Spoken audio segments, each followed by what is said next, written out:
Hey, SongTown, I'm Clay Mills here with Marty Dotson. Today we're going to talk about 5 reasons your songs all sound the same, and we're going to tell you how to fix them.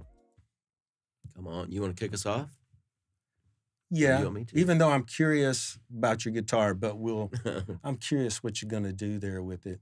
If you're listening to the podcast and you're not on YouTube watching us, Marty has a guitar weapon in his hand here, so I don't know what's about to It's a happen. rarity.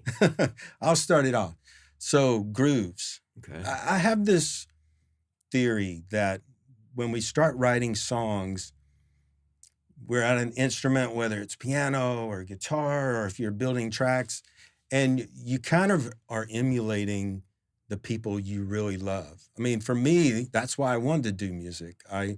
I heard records that I loved, and I wanted to recreate that. I wanted to recreate that feeling and that vibe, and put that out into the world. And so that early stuff we listen to becomes what I call your musical DNA, and that's going to be with you for the rest of your life. So most people get kind of stuck in that musical DNA. Mm-hmm. And there's no reason to get stuck in it because it's always going to be with you. You're never going to lose it. So I've always tried to always be challenging myself to try a different groove, write a song to a reggae groove, write a song to a disco 4 on the floor groove, write a song to a country ballad groove, and change it up. And it's something you consciously have to do, you know? If you wanted to be a jazz guitar player, you would have to learn songs.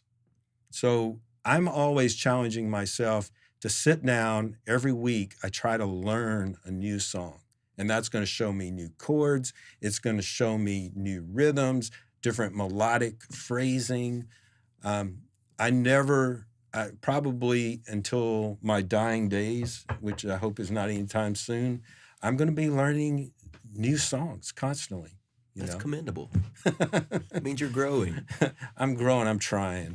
That's awesome. Yeah, one thing that was really highlighted to me. I've done a lot of corporate training, and in this corporate settings, maybe we're put into a group with 15 bankers, and we have to write a song in an hour and a half. Oh God! And one of the things I noticed was the other guys that were doing what I was doing would be like, Marty, you're writing the same song every time. Like, and it's because if you just handed me a guitar and said, play something, I would probably play this.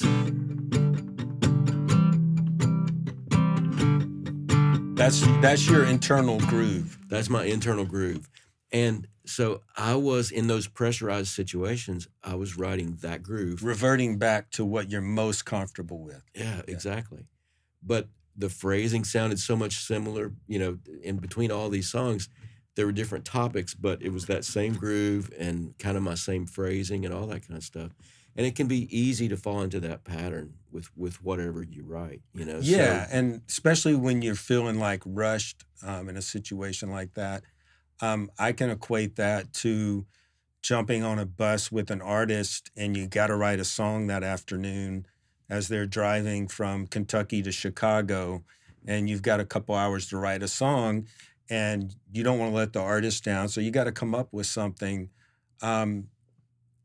Fortunately for me, I was able to get out of that playing it safe. The first time I wrote with Darius Rucker, I went off a ledge. I went in a direction I had never written before, and fortunately figured out how to build my airplane on the way down so I didn't crash, But man, it's harrowing. yes, it is. But it can pay off. If it works, it'll pay off in a big way. Yeah. But I think we have to mentally set that attitude. Well, today I'm not going to do that thing I always do. Yeah. The way I fix it for myself is I've got a little app called Drum Beats Plus. Yeah. That has lots of different drum beats, and I will just play one and loop it and try to play along with it. I got another fix that I can throw out for number 5 on this thing. So, yeah. We're just at number 1 right now, though.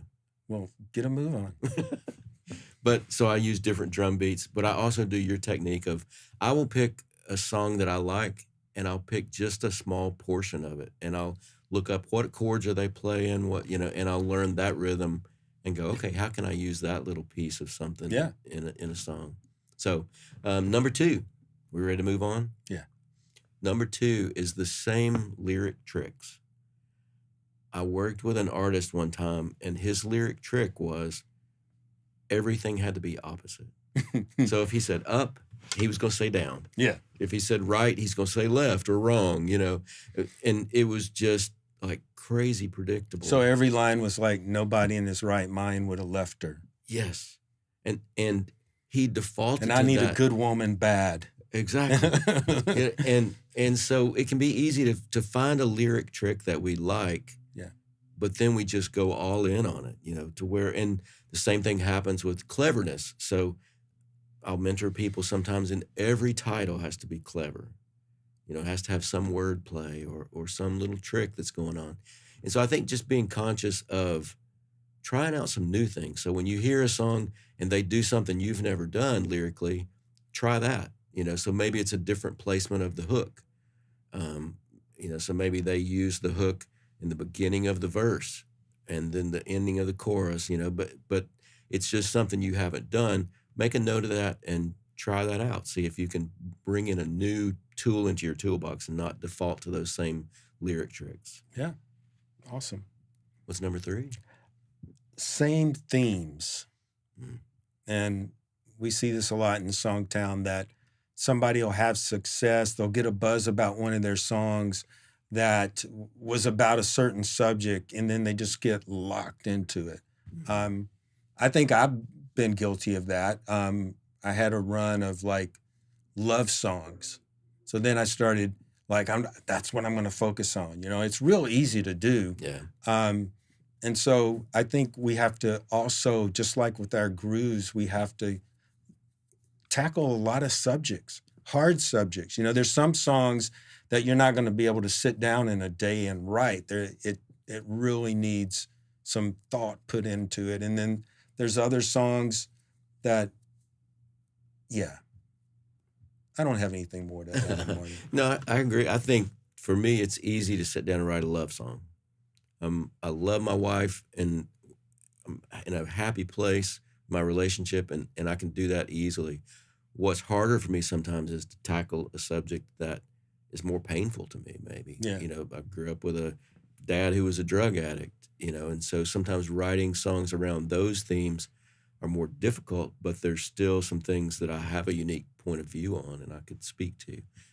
Yeah, Miles Davis said one time that he didn't play a ballad for years. And they asked him why, and he goes, because I love ballads too much. Yeah. He's like, I would do nothing but play ballads. So he's like, I put those aside and I went over here and did this other thing. I just thought that was so amazing. He's like, why do you not play ballads? And he's like, because I love them too much. Yeah, that's great. The next one is being limited to what you can play on an instrument. So what you can sing. Yeah. I mean, for me, it's like I find at times I need to put this down and just sing. Yeah. And I will sing things that I don't know how to play.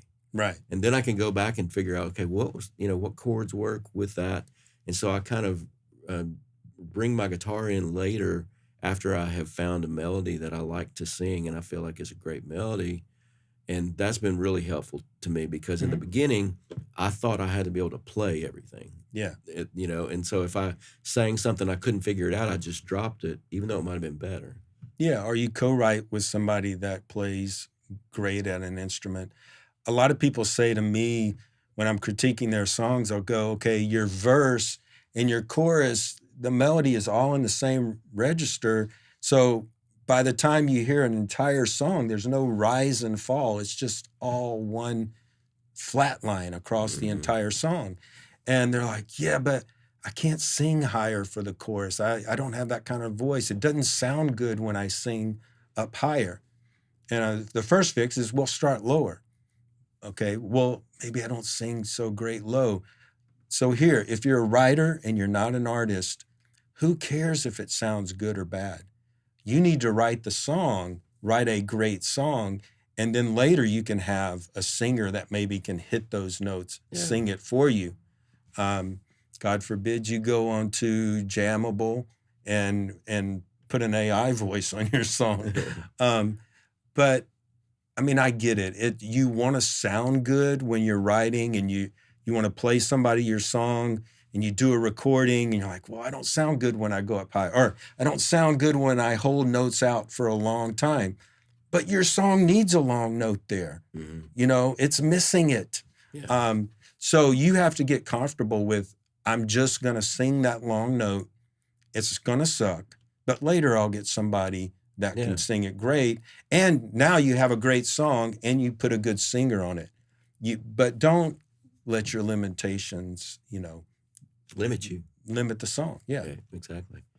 Yeah. I mean, the other day I was writing with a great female singer, and I was hearing this thing in my head, and I'm like, and this is probably gonna come out horrible, but I said, could you flip up like up here, you know? And she was like, you mean this? And she belts it out. And I'm like, that's amazing. Yeah, exactly. You know? But I didn't have to be able to do it.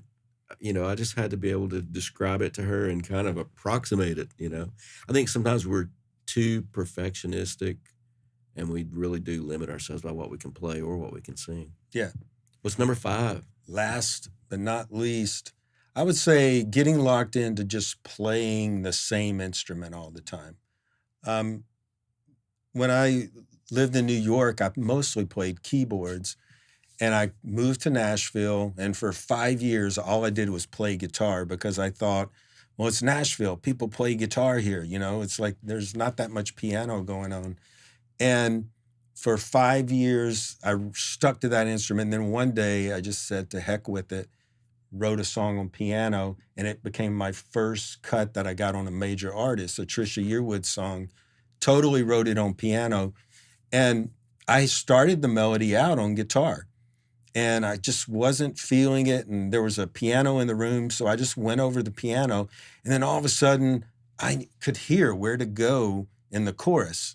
You know, I'd been stuck going, what am I going to do for a chorus? So changing up instruments while you're writing is a great thing to do. Tommy Lee James, wonderful writer, used to write with him a lot, and the whole session, he was switching back and forth between guitar, and he would maybe had a little mando or something there, or maybe he had the piano going, but you literally hear different directions and different melodies come to you when you're playing different instruments. And if you don't know how to play an instrument very well, that can often lead you to places that are even better. Yeah, you know? Happy accidents. Yeah, because if you're always going to your happy place, to keep up with your happy analogy, you're never going to go anywhere that's new to you. And if it sounds stale to you, it's going to sound stale to the listener. Yeah. You know? And again, you know, like I do this with piano sometimes. I don't really know how to play piano, but I can play 3 or 4 chords in a key.